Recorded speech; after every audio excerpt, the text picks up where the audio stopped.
Уроците на Руската революция. Какво е болшевизъм? Ще започнем темата, като обърнем поглед към социалистическата революция в Русия през 1917 година и извлечем някои поуки за революционните комунисти днес. Важно е да разберем как работниците успяли да се доберат до властта. Какво е особено за тази революция, която отличава от последвалите неуспешни революции в цяла Европа? За целта ще се фокусираме върху подготовката за вземането на властта и върху важната роля на болшевиките като революционна социалистическа партия. Последвалата гражданска война, както и Кронштадтското въстание, също са част от революционния процес, но тях ще ги оставим за друг ден. Първо, постижение на революцията. Нека започнем с това, че за марксистите Руската революция вероятно е най-важното събитие в човешката история. За първи път, освен краткия епизод на Парижката комуна, работническата класа бе взела властта в свои ръце, за да промени обществото в интерес на огромното мнозинство. Въз основа на централно планираната икономика, Русия се превръща от изостанала селско-стопанска икономика във втората по сила държава на света, способна да победи нацистите във Втората световна война. Съветския съюз е имал повече лекари, учени и инженери, отколкото във всяка друга страна на планетата. Оттам изпращам и първият човек в космоса. Постигнат е огромен напредък в културната и социалната сфера. Поради тези причини, някои така наречени комунисти ще отдадат заслугата за тези постижения на партийните бюрократи в партията, които всъщност постепенно са поемали контрола върху държавата от работническата класа. Така, например, била и историческата роля на политическото лидерство на Сталин. Но ние казваме не. Постиженията на революцията са били постигнати въпреки продължилия десетилетия процес на сталинистка контрреволюция, която насочила Съветския съюз към изолация и го отклонила от пътя към социализма.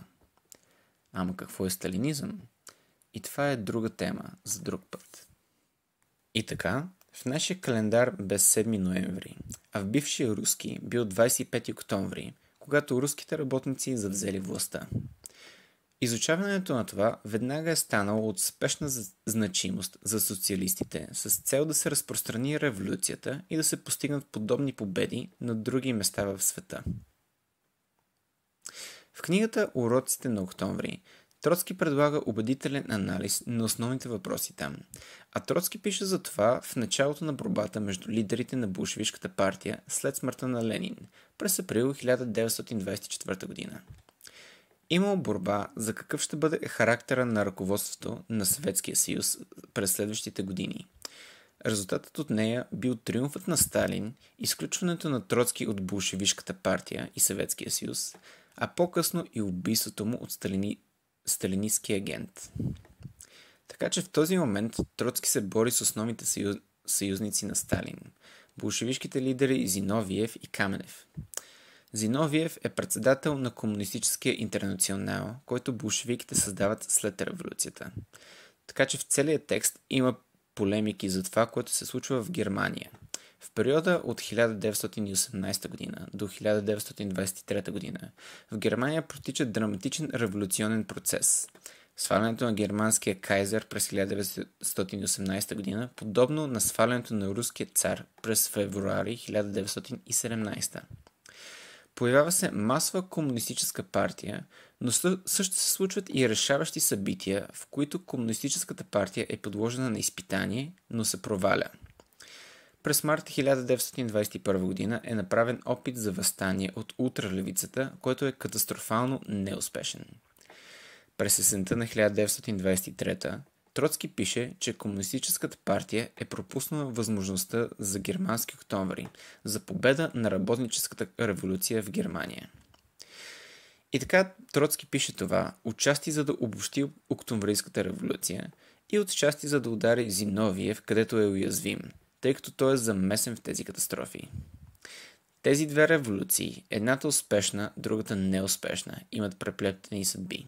Защото неуспехът в Германия води до изолация на руската революция и в крайна сметка до нейното поражение от сталинизма. Текстът на Троцки се фокусира върху периода от февруари до Октомврийската революция, върху два взаимосвързани процеса.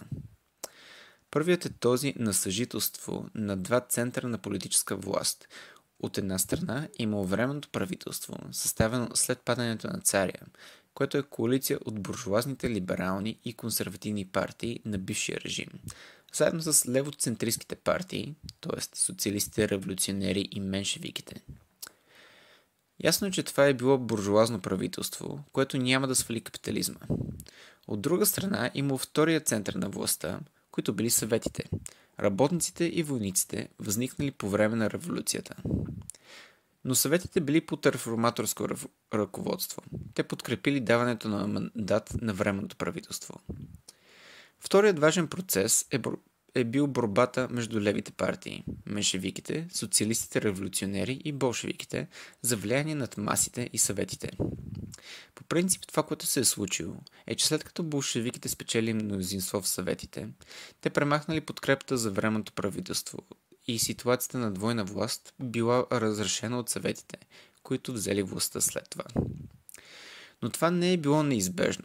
Можем да разберем критичните решения, които болшевишката партия е трябвало да приеме в ключови моменти, като изучаваме това, което виждаме днес. Революционни периоди, при тези резки завои в историята, когато има промяна в обективната ситуация, революционната партия трябва да промени тактиката си. Тя трябва да се бори срещу собствените си инвестиции в минали анализи и тактики, срещу собствената си инерция и консерватизъм. А това изисква дълновидно ръководство с работещ политически компас. Нека да разгледаме събитията. През февруари 1917 година масово движение отдолу, заедно с вътрешно разпадане, разрушава монархията на Романови и е създадено временно правителство. Временното правителство печели подкрепата на съветите, в които преобладават реформаторите или с други думи, примирителите между класовете. Същността на реформаторите е основно да запазят обичайното положение. Временното правителство продължава да води война в съюз с Великобритания и Франция срещу централните сили Германия и Австро-Унгария, без реална промяна в руското общество. Също така, те не предлагат нищо за разрешаване на поземления въпрос, който засяга живота на селяните. Болшевиките, изправени пред този неочакван ход през февруари, се колебаят и заемат погрешна, опортунистична позиция. Те формирали крайно лявата част от партиите в съветите и заедно с тях на практика подкрепили временното правителство. И тук теорията играе роля.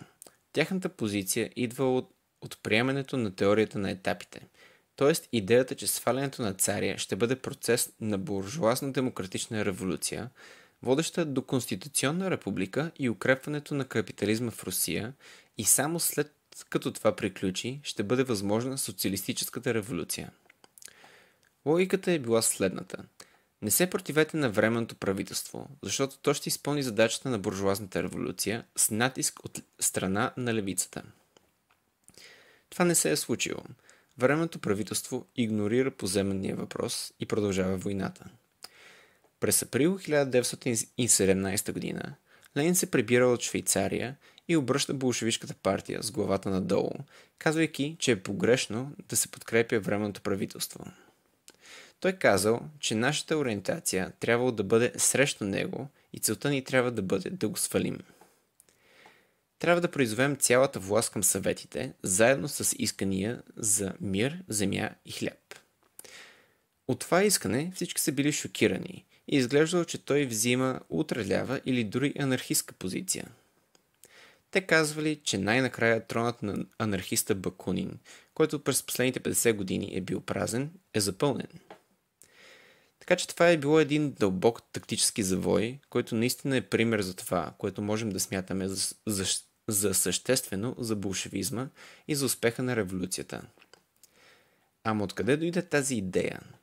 Защо социална и не само политическа революция е била необходима? В Швейцария Ленин изучава империализма и как капитализмът се трансформира чрез империализма, чието проявление е войната, и как това създава условия за социализъм навсякъде по света.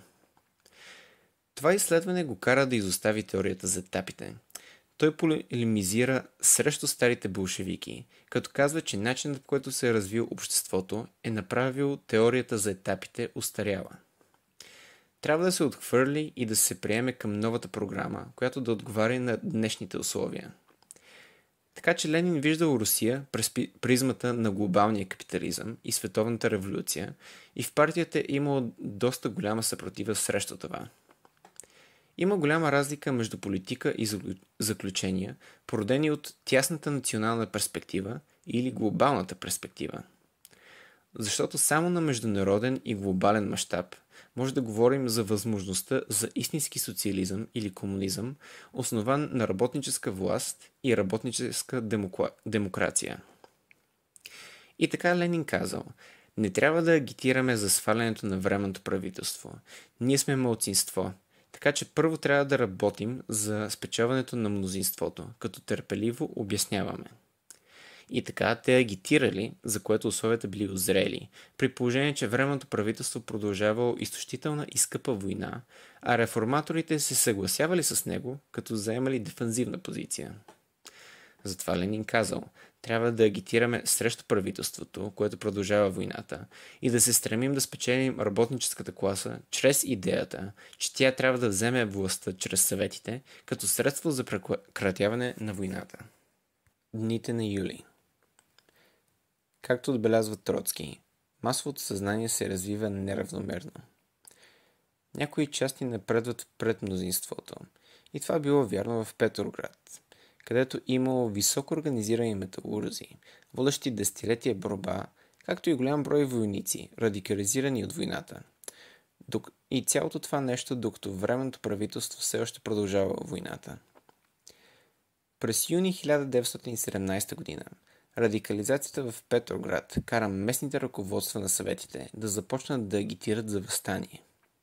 Но това би означавало да се влезе в капан, защото работническата класа като цяло е била малцинство в Русия.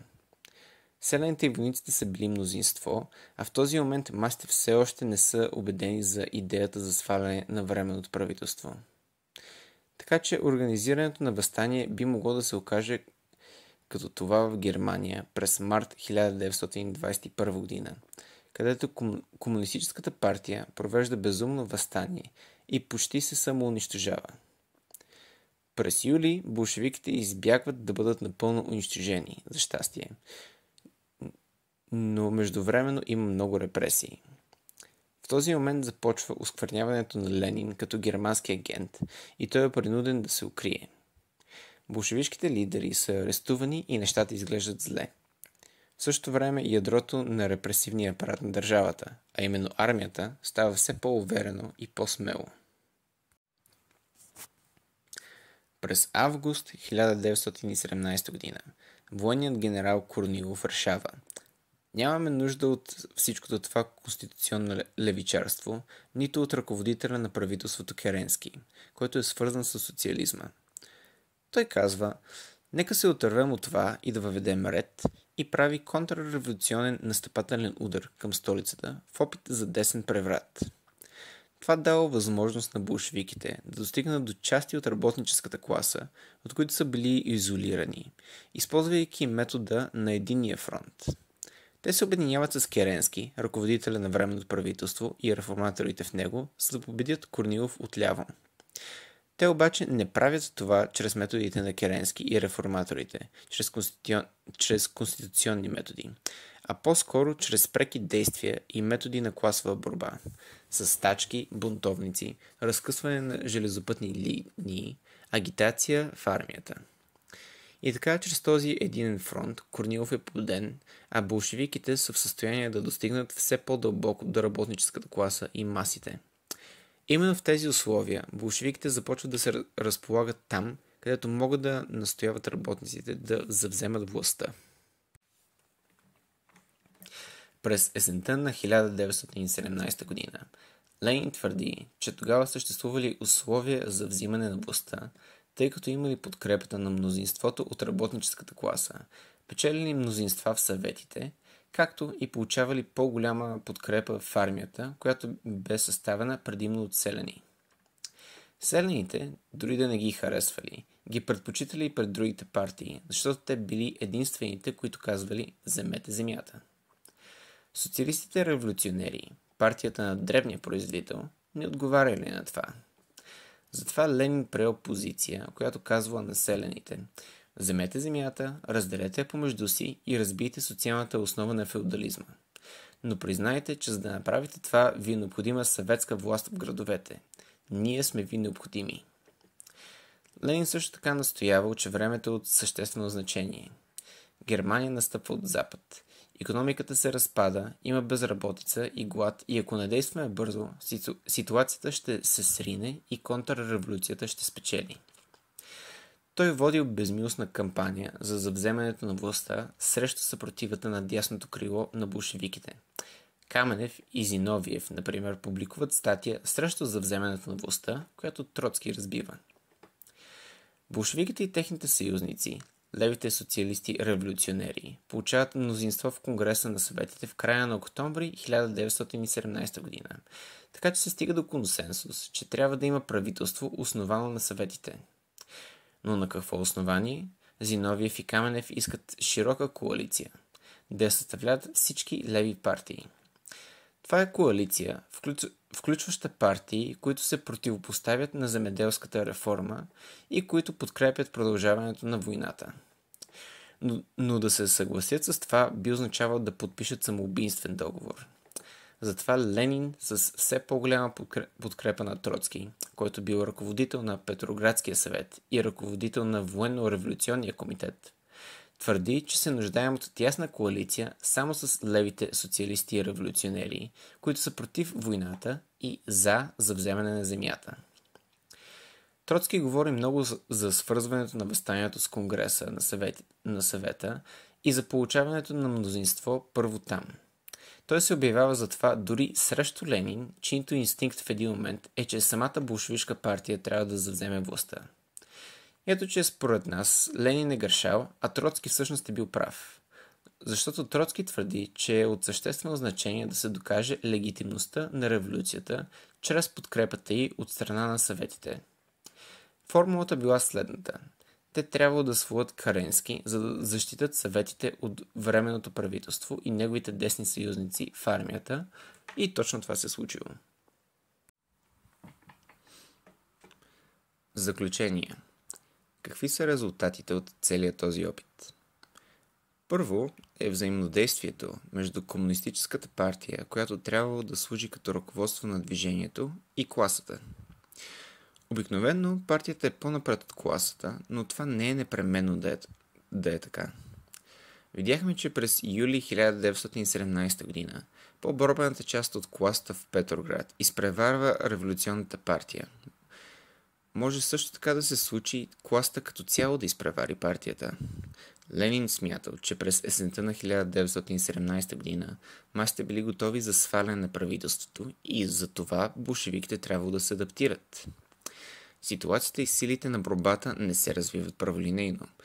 Историята е неравномерна и може да има резки прекъсвания, при които даден процес се превръща в своята противоположност. И така, ако революционната партия възприеме отношение на пасивен фатализъм и просто чака твърде дълго идеалните условия за да действа, тя може бързо да се намери на дъното. Контрреволюционните сили ще се възползват от ситуацията и ще смажат движението.